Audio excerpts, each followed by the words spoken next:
All right, President Trump laying out his agenda to a divided Congress last night. The president calling on members to choose greatness instead of gridlock during his second State of the Union address. But did his message resonate with voters, the general public? Pollster and president of Maslansky and Partners, Lee Carter's here to put the president's speech to the dial test and see what they thought in real time. Welcome, Lee. Great to see you again. Great to be here. We're almost ready for election season. The first stop you want me to make is on when he addressed women in the workplace. So let's listen. We have more women in the workforce than ever before. Don't sit yet. You're going to like this.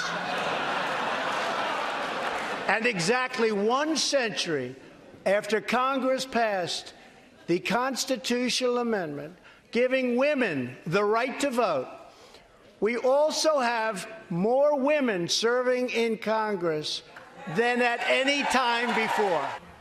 There you go. The grades? Off the charts. Republicans gave it an A+, independents an A. Even Democrats gave it a B-. You saw that the Democrat women were up on their feet applauding this.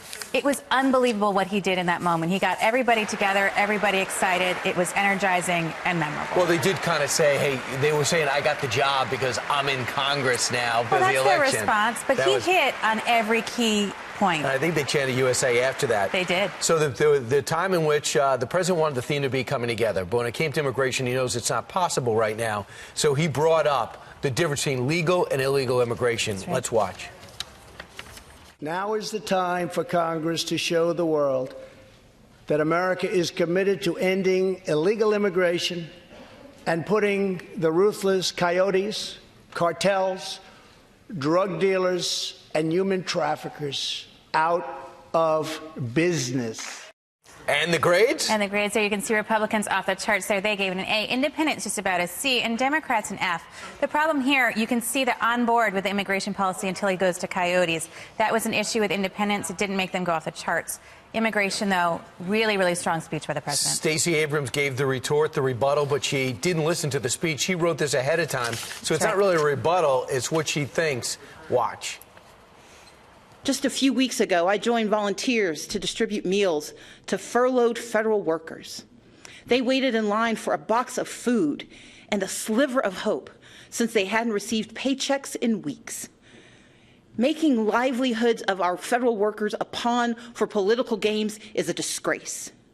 The shutdown was a stunt engineered by the President of the United States, one that defied every tenet of fairness and abandoned not just our people, but our values. So she was going after the president of the shutdown, which was ended a week ago. The grades? So Democrats, not surprisingly, gave this an A. Independents a C. Republicans an F. Now, what's most important to me for everybody to understand here is that it's as much as he's blaming the president, not everybody blames just the president. They also say the Democrats didn't handle this well, and that's why you saw the independents flatline. Yeah, I felt like I went back to politics for that moment. I thought I was looking at a stump speech. So the grades there, an F by the Republicans. Great night, impactful night. We'll discuss over the next 2 hours. Lee, great job. Great to be here. All Thanks right, so much.